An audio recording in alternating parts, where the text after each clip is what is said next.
Bagi Anda yang baru saja bergabung, berikut 3 berita utama kami hari ini. Usai cekcok dengan ibu kandung korban, ayah di Banyuwangi menganiaya anak tirinya hingga tewas.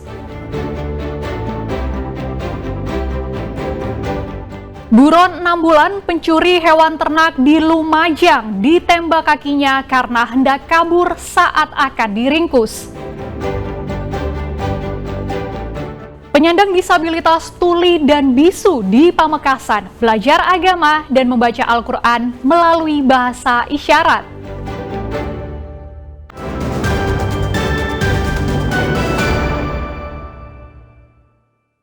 Seorang bocah berusia 11 tahun di Banyuwangi dianiaya oleh ayah tirinya. Jenazah korban ditemukan sang ibu yang baru saja cekcok dengan ayah tiri korban. Pelaku yang sempat kabur akhirnya ditangkap polisi 3 jam kemudian. Warga desa Kombolirang, Kecamatan Kabat, Kabupaten Banyuwangi digegerkan dengan tewasnya seorang bocah laki-laki berusia 11 tahun di rumahnya. Korban yang ditemukan ibu kandungnya di kamar mandi diduga kuat dianiaya ayah tirinya berinisial SP. Sang ibu yang mengetahui anaknya tergeletak langsung histeris. Dari hasil pemeriksaan sementara terdapat luka bekas cekikan di leher korban. Guna proses penyelidikan, jenazahnya dibawa ke ruang instalasi kamar mayat RSUD Blambangan, Banyuwangi untuk diautopsi. Kasus ini bermula saat ayah tiri korban cekcok dengan ibu kandung korban karena sang ibu menolak diajak pulang dari rumah orang tuanya. Tak lama usai cekcok, ibu korban menemukan anaknya tewas di kamar mandi, sementara suaminya sudah pergi. Polisi yang mendapat laporan langsung memburu pelaku. 3 jam berselang, pelaku dibekuk saat bersembunyi di SPBU Kecamatan Singojuruh, Banyuwangi. Pelaku langsung dibawa petugas ke Polsek Kabat untuk diperiksa lebih lanjut. Peristiwa itu terjadi di rumah tempat tinggal istri, anak, ya, 2 orang anak. Sementara pelaku diduga tidak tinggal di situ dengan istri atau ibunya korban. Peristiwanya tadi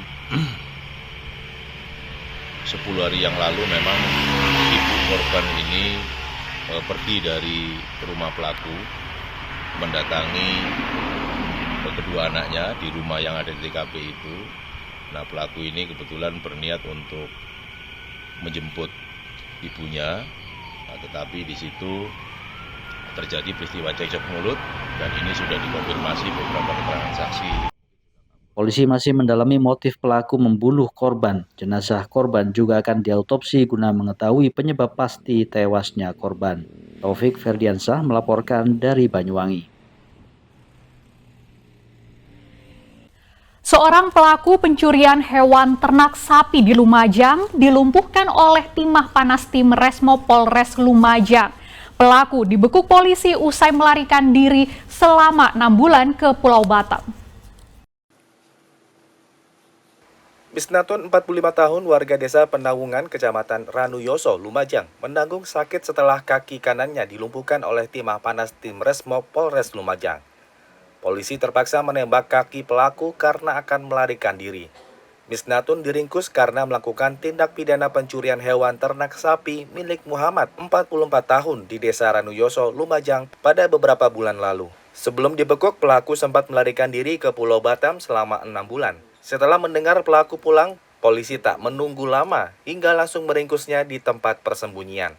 Tersangka yang kita amankan sendiri saat ini adalah saudara NS, ya, yang bersangkutan adalah warga Ranuyoso yang memang dekat dengan TKP, ya, TKP kejadian pencurian hewan. Nah, kemudian untuk barang bukti sendiri itu sudah kita serahkan kepada pemilik, yaitu 2 ekor sapi. Selain Misnatun, polisi masih memburu pelaku lain yang masih berstatus buron. Pelaku harus mendekam di sel tahanan Mapolres Lumajang untuk mempertanggungjawabkan perbuatannya. Pelaku dijerat dengan pasal 363 KUHP dengan ancaman hukuman maksimal 9 tahun penjara. Nur Salim melaporkan dari Lumajang. Pencurian motor di Sampang semakin marak. 2 komplotan pencuri motor menggondol motor yang terparkir di rumah warga. Hanya dalam hitungan menit, pelaku membawa kabur motor curian.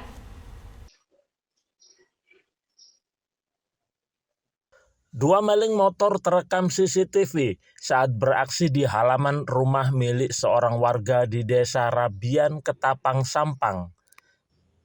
Seolah mengenali situasi rumah, salah satu pelaku masuk ke dalam rumah korban untuk mencari kunci motor. Sementara satu pelaku lainnya berjaga di luar rumah untuk memantau situasi. Setelah mendapatkan kunci motor di dalam lemari, pelaku kemudian membawa kabur motor yang terparkir di halaman. Penghuni tidak mengetahui motornya raib di gondol pelaku, pasalnya saat kejadian penghuni rumah tengah tertidur. Polisi yang mendapat laporan langsung melakukan olah tempat kejadian perkara dan memintai keterangan beberapa saksi termasuk pemilik motor.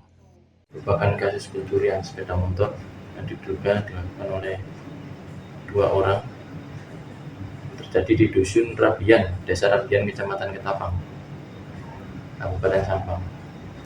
Kejadian pencurian di halaman rumah Haji Sabatun. Unit Reskrim Polsek Ketapang sudah mendatangi TKP pencurian sepeda motor dengan didampingi unit opsional Satreskrim Polres Sampang untuk segera dilakukan penyelidikan. Berbekal rekaman CCTV yang dibawa ke kantor polisi, petugas kini sudah mengidentifikasi pelaku dan memburunya. Nia Karunia melaporkan dari Sampang. Banyak orang yang tidak tahu bagaimana perjuangan Presiden pertama RI, Soekarno, menemukan makam Imam Bukhairi, salah satu periwayat hadis utama dalam Islam. Kisah itu digambarkan dalam teater musikal yang digelar di Surabaya. Ingin tahu bagaimana pertunjukan teater sejarah itu? Berikut liputannya untuk Anda.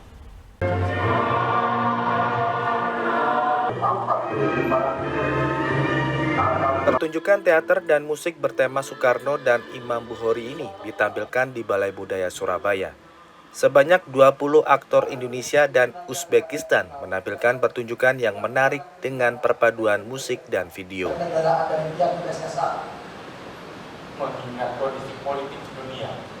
Teater ini mengisahkan sejarah Presiden pertama Soekarno yang meminta bantuan Presiden Uni Soviet Nikita Khrushchev untuk menemukan makam ulama ahli hadis Imam Bukhairi pada tahun 1956.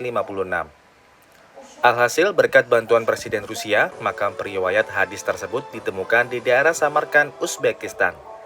Saat itu Uzbekistan masih masuk dalam negara bagian di Rusia.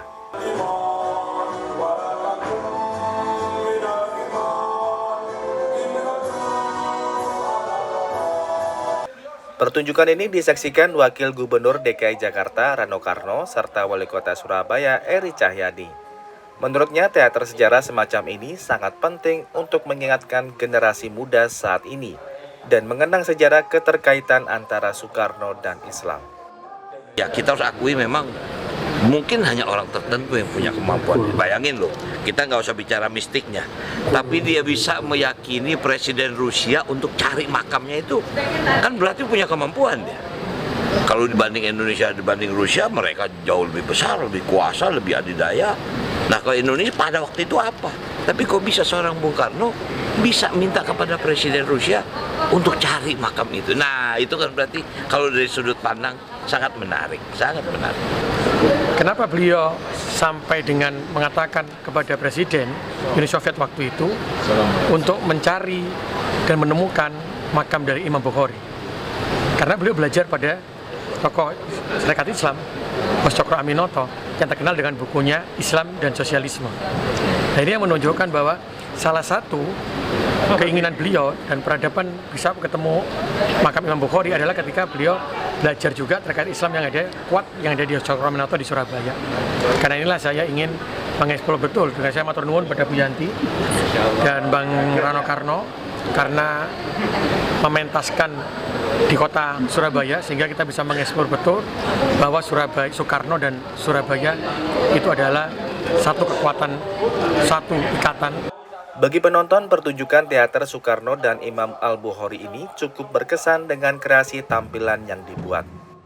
Jadi teatrikal ini sebetulnya menarik ya, karena dia merupakan gabungan dari sejarah yang sudah berjalan langsung, tapi dikombinasikan dengan bentuk-bentuk artistik. Jadi ada lagunya, ada gerakannya, dan lain sebagainya. Itu sebetulnya sesuatu yang menyegarkan buat kita. Biasanya kalau kita melihat sejarah saja kan bosan ya, lantas digabung dibuat variasi seperti ini menjadi menarik. Produser independen teater Restu Imansari Kusmaningrum menyatakan telah melakukan riset selama 4 tahun sebelum menampilkan teater Soekarno dan Imam Al-Bukhari ini. Ini kita mundur ke belakang di tahun 1956 dan kita sekarang di tahun 2025. Sejarah adalah sejarah, bahwa seorang Soekarno yang mempunyai nilai-nilai spiritual dan kebangsaan. Tidak ada spiritual baru kebangsaan. Spiritual dan kebangsaan equal. Dan dia membawa nilai-nilai yang sudah ada sebetulnya di hadis yang tertulis oleh pewaris hadis Imam Al-Bukhari ketika beliau dibuang pada sekitar 1930-35 itu ada di MD. Pertunjukan teater ini berlangsung selama 1 jam yang terbagi dalam 4 bagian cerita. Teater ini ditampilkan dengan tujuan generasi muda mau meneliti dan melihat sejarah bangsanya. Wahyu Pratama melaporkan dari Surabaya.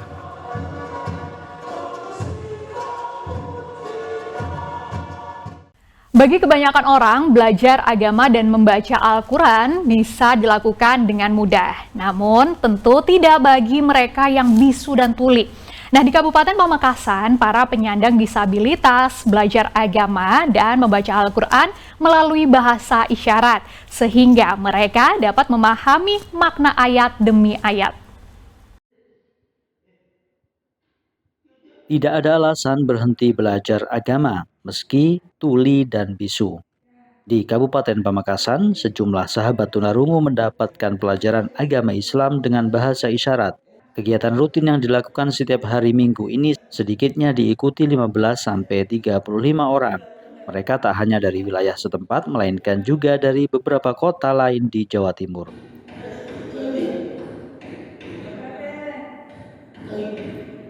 Mereka belajar mulai dari mengenal huruf hijaiyah hingga praktek sholat.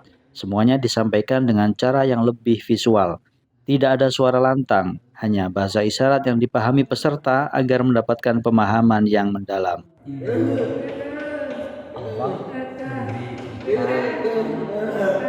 Metode belajar sahabat tunarungu ini bertempat di Masjid Kantor Kementerian Agama Pamekasan. Selain belajar mengaji, mereka juga belajar praktek sholat, doa-doa, ilmu fikih, wudhu, dan lainnya. Meski berbeda cara, tujuannya sama, yakni mengenal Islam sehingga tahu mana yang benar dan salah.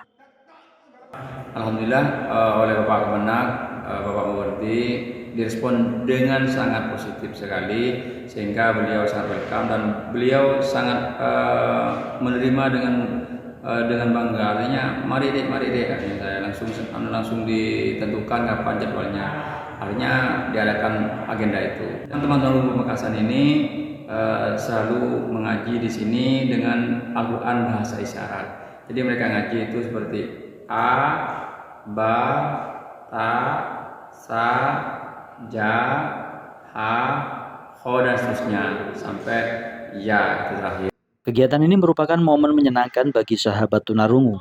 Meski tak bisa mendengar, mereka tidak kehilangan semangat untuk terus belajar agama dan berharap kegiatan ini menjadi motivasi bagi yang lain agar tak pernah patah semangat dalam belajar meskipun mempunyai keterbatasan.